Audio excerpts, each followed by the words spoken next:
Hello, everyone. Welcome to part 2 of the new moon in Aquarius 2023. My name is Alise A Préjéan of knowthyselfandheal.com. So I decided to do a two-part video series of this new moon in Aquarius because what I found was with the first video, I almost considered just completely redoing it because the video was great and had great information in there, or at least that's how I saw it. But however, there was a couple pieces of information that I didn't bring in that I felt were really important in contemplating and having more of a wider view of this new moon that could be helpful for all of us in really utilizing this new moon to our highest advantage, to our best advantage, right? And I find that the more I delve into this new moon, the more special it becomes. And so I just want to share with you what I've been finding in hopes that it can be something that is helpful for you in your own initiations of this new moon, because it is pretty special. It occurs at 1 degree and 33 minutes of Aquarius, so you can find that in your chart. Where is that happening in your life? The houses always are going to symbolize what aspect of life. And this is Aquarian consciousness. And I do encourage you that if you're finding this video before you've watched the first video, I encourage you to go back to the first video so that you have all of the different aspects that are happening within this new moon chart.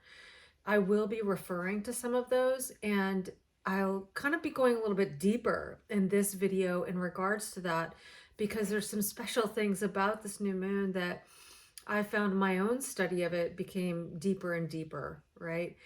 And its implications of the potentials that can be occurring for us. And as I said, the advantages that are there for us and opportunities that are there for us in this new moon. So this new moon is happening very, very close to the earth. And this hasn't happened this close. So in other words, the moon is very, very close to the earth itself. And as far as it being this close to the earth, it hasn't happened in something like 945 years or 942 years or something like that, which is interesting to note, right? And then what's also happening there, and the way that I see it, the way I interpret that, just intuitively, is that the moon and earth are really, this new moon is very, very close to the earth. So if you think about it, it's like fusing very intimately with the earth element, right? What is the earth element? But it's the manifestation potentials, how we bring consciousness into the earth plane, 3D plane, and we actually initiate new things in our experience of 3D world, right? And so the fact that this new moon is super close, and it's closer than it's ever been in over 900 years, is really pretty fascinating.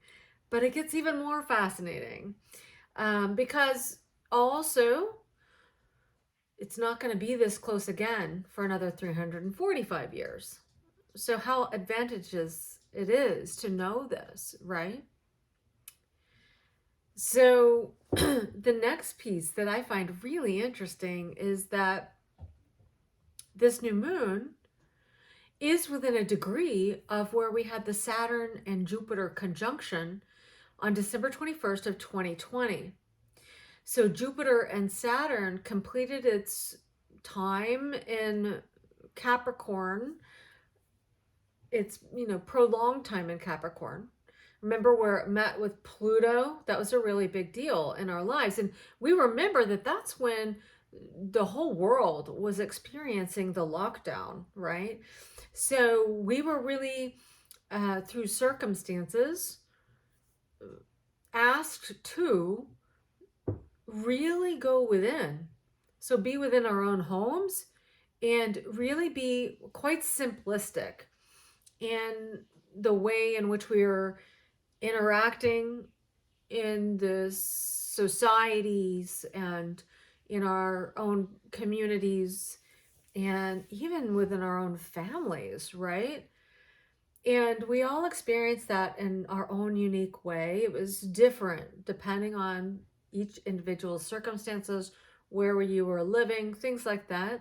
So you can take this and the symbolic experience of that, individually in your own life. But, that Pluto Saturn Jupiter conjunction was during this lockdown that we were all experiencing globally. And, the way I see it, like as an Earth family, right? And then Saturn and Jupiter continue to move because they are faster moving planets than Pluto. And they moved and then had this conjunction at 29 minutes of Aquarius. So it hadn't even reached the first degree, but it was within the first degree of Aquarius. So at 29 minutes. Now, this new moon is happening at 1 degree and 33 minutes. And so it's just past, it's within a degree of that Jupiter and Saturn conjunction. And so I really wanted to talk about this because what was fascinating for me is that, as I said, I did this new moon and then I came across this information and how close the new moon is, right? And how long it's been since that's happened. And then also, recognizing, oh yes, it's within a degree of that Jupiter-Saturn conjunction we experienced at the solstice. Depending on your location in the world, it's either the winter solstice or summer, right? And so those of us in the Pacific Northwest, it was winter solstice. And so that's a very interesting and poignant time in our own experience of the seasons and of consciousness itself, right? If you think about it, in the winter solstice, you could see it's the beginning of, it's the longest night, right? But then it's the beginning of the sun actually beginning to grow in our lives. And so, and then vice versa, right? So you can look at the symbology of that depending on where you live and where you experience that, right? But I just want to talk about the interesting piece of the fact that Jupiter and Saturn were conjunct, and then we are experiencing this new moon. So what is Jupiter and Saturn? It's actually, both of those are social planets. And so, yes, we all have them in our own charts, and that's specific to our own personal evolution, but there are social planets. So this is how we interact with the culture that we find ourselves in and through the society that we find ourselves in, right? But also when you think of it as functions of consciousness, Saturn is the function of contraction, restriction, and can be compression, depression, suppression, repression, right? And Jupiter is expansion. And so the interesting piece that I find about these two things that has been coming to me, interesting timing that it's been coming to me in this last few days of contemplating this new moon that's coming on January 21st of 2023, is that if you think about it, contraction and expansion are really functions of the same thing. They're just polar opposites. And so you can really look at how they actually, we know they work together. Things contract and then they expand. Contract, expand. It's like the in-breath, the out-breath, right? And it's also like attraction and repulsion, right? So it's about, Saturn, where it's like creating these restrictions, funneling energy, like creating parameters, creating boundaries, creating compression, creating limitation, right? And we know that with Saturn, this has to do with even depression, where the consciousness is moving inward. It's depressed. But the idea with depression, the function that it serves in consciousness is that through that contraction of consciousness and what we see as depression, compression, heaviness, that kind of restriction where we feel squeezed, right? Once that season is complete in our lives, in our own consciousness, that then, as much as we've contracted, compressed, restricted, depressed, even, as I said, repressed, right? Suppressed, then it's built momentum from that compression and depression. It's built internal momentum. So contraction moving inward, internal, right? Saturn. And then Jupiter is, expansion. We know Jupiter expands whatever it touches. It just, all of possibilities, I think of, this is something interesting, is that, we would typically think of, I think most of us would initially think that, okay, when a person passes away or dies, we think, oh, they must have been having Pluto transits, right? And actually, what's most reoccurring is that they're having Jupiter transits.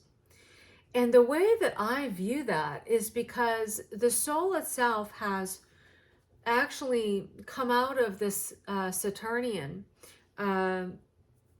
aspect, the earth element, right? Saturn as it rules Capricorn. And actually, it's out to expand its journey, expand its higher learning, expand its consciousness through the next journey, the next adventure in consciousness. So we know with death, there's always a rebirth. We are eternal beings. And so we incarnate for specific evolutionary experiences. And then when we are complete with that, we move on, we reincarnate at the appropriate time that's specific to us in our own soul evolution. And so I always think that actually makes a lot of sense that it would be Jupiter, because Jupiter is about our next adventure in consciousness. And so when people pass away, they've moved on to their next adventure in consciousness, right? Because we know as souls, we contain the potential of anything and everything, because we are a expression of the ultimate creator, which is not limited, it's infinite. And so therefore we too are infinite, and therefore we need infinite adventures, right? And so this I just wanted to share as just a reference point of what Jupiter is. It's like, it's this bountifulness of creation and of consciousness itself. It's like, this is, Jupiter is considered this, opportunistic. It's like when you have Jupiter transits, like opportunities are coming. Now, remember that those opportunities can be great and what you desire, but those opportunities can be actually also what you don't want. And are you gonna, take the bait, right? And so, with Jupiter, just because you're having a Jupiter transit doesn't mean that it's all, all the things you want. Although, of course, it can be that, but it can also be, making things bigger that you actually are getting the opportunity to recognize, no, that's not what I want. That's not what I want, but thank you anyway, And so when we look at Saturn and Jupiter making a conjunction at the, within the first degree of Aquarius, December 21st of 2020, this was pretty special because it happens every 20 years that they make a conjunction. And it was special that particular year because it was actually beginning a new cycle of a 200-year cycle where, you know, Jupiter and Saturn will be making conjunctions in air signs. And so this is special because for the next 20 years, this part of consciousness that we all embody of Saturn and Jupiter is actually utilizing the function of compression, depression, restriction, limitation, and expansion in this air element, in the mental realm, the ideas, thoughts, perceptions realm. So it gives us opportunity to contract and expand in our ideas. You know, I kind of see this as, we could use an example, like since that conjunction, we found in the United States that Roe versus Wade was overturned. And so the ability for women to have abortions on account of even medical reasons, or on account of, you know, rape, or really situations that would not be beneficial for mother or child, those rights of having an abortion were withdrawn in certain states in the United States.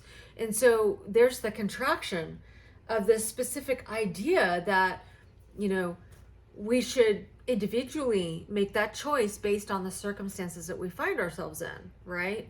So you can see where, you know, we're kind of going, well, wait, we're like rewinding on something that we actually were progressing in some way, or what we see as progression.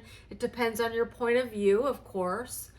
And if you were in the viewpoint that, you know, there's no ever reason to abort a child or a fetus, then you would think of that as progression, right? Of this particular Roe versus Wade being overturned. So it depends on your point of view of where you would see it as contraction or expansion, you know, of ideas.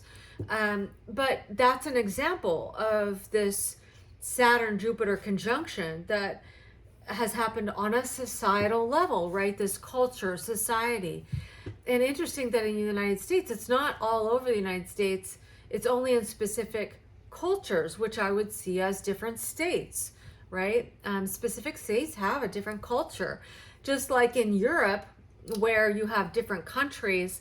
You know, if you've ever traveled Europe and you're familiar with the United States, you likely or could have been seeing it the way I did, is when I went to Europe and saw these different countries and was, you know, easy travel from one country to another, one culture to another, one language to another. It was like traveling from state to state, but they had a completely different culture, a completely different language. Whereas in the United States, you know, we all speak the same language. And to some degree, you know, it's like the culture could be pretty mixed, but there is still a specific culture. I live in Washington State. It's a very different culture socially than it is where I grew up in Texas. So there are different cultures, you know, even in different states in the United States, for example. And so in this example of Roe versus Wade being overturned, you know, it's like, well, in this state you can have an abortion, in this state you can't. And depending on your viewpoint is how you would see, like, is that a contraction or is that an expansion in your viewpoint, right? Now,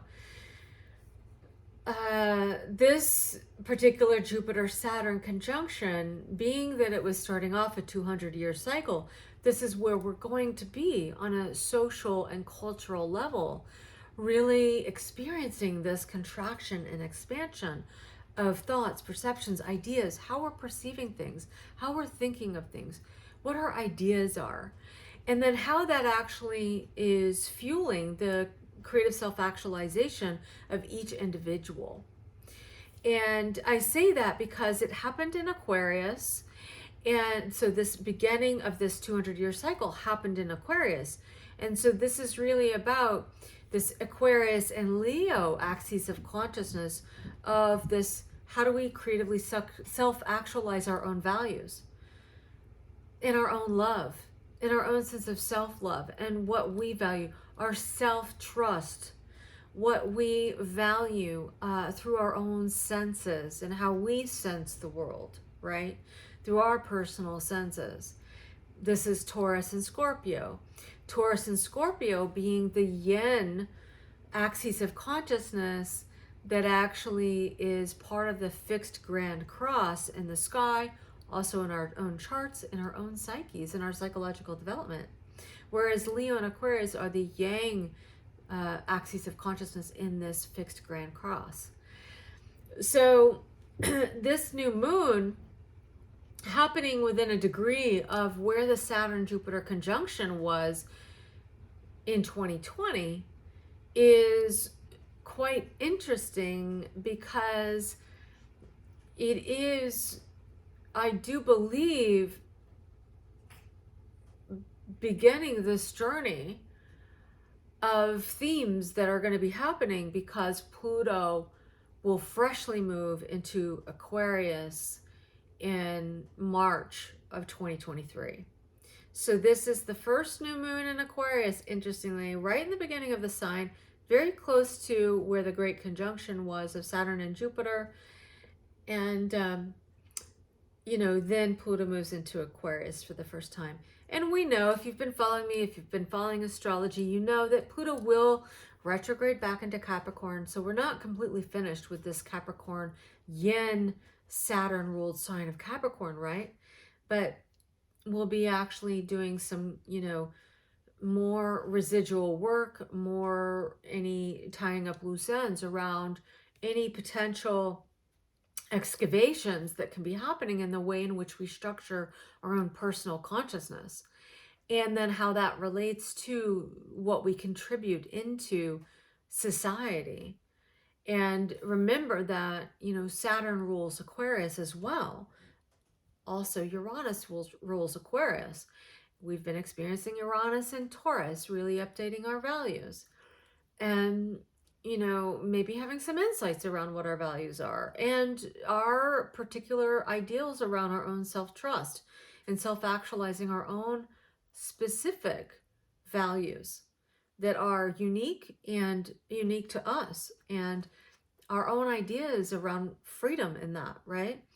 And, Aquarius is very much about freedom, liberation. It's about the capacity of the brain to integrate what we see as time, past, present, and the future, but also how, really those ideas of time and concepts of time are really just, us experiencing different dimensions of our own consciousness and through this linear lens, right? Now, when Pluto goes into Aquarius, our conceptions of time might be kind of quite interesting because of this contraction and expansion component that we experience with the conjunction of Saturn and Jupiter. And so we might find ourselves individually as well as culturally, socially, going into these areas where we're contracting, we're rethinking things, we're experiencing maybe values we've experienced in the past that, actually are more relevant for us now, where they weren't relevant for us for a while in our lives, or vice versa, where things that didn't seem to be relevant to us in the past are now relevant to us now in regards to how we think about things, how we relate to things and ideas and different perceptions and thoughts and things like that. So I really just wanted to, bring this into the conversation, I just really feeling it's important. And then, another piece. So I did a live on my personal page on Facebook.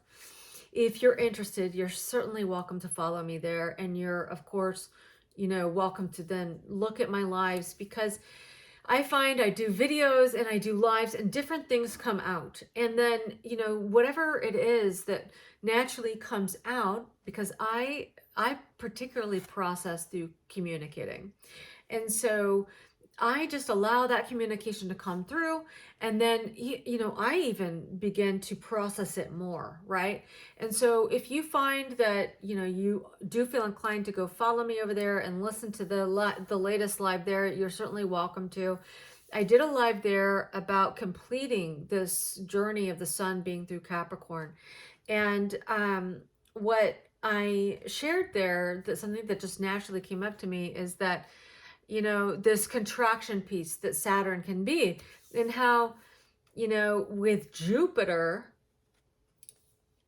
we know Jupiter rules, is the planetary guide or ruler of Sagittarius. And so with Sagittarius, it's the archer. And so it's like, you know, what does the archer do but pulls back the bow, right? And then it lets go. And then the arrow goes far towards its target. So if you think about that, that taking the bow back is that contraction piece, right? And then as far as you contract is the momentum that that bow is going to go, or that arrow, sorry, not the bow, the arrow. I hope you get my drift. But so this bow and arrow, right? So you pull that arrow back on the bow, and then it just, you know, goes with great momentum based on how much. Because if you think about, like, if you just pull the arrow back a little bit and then you release, it's actually not going to go that far, right? But if you really create that contraction, that tension, then it's creating momentum, and then it's going to go that much further. And so, you know, I've really put together in my own mind, like, wow, this is so fascinating, this relationship between Saturn and Jupiter, and this function of consciousness of contraction and expansion, and how as far as we contract, it says how far we can expand as well.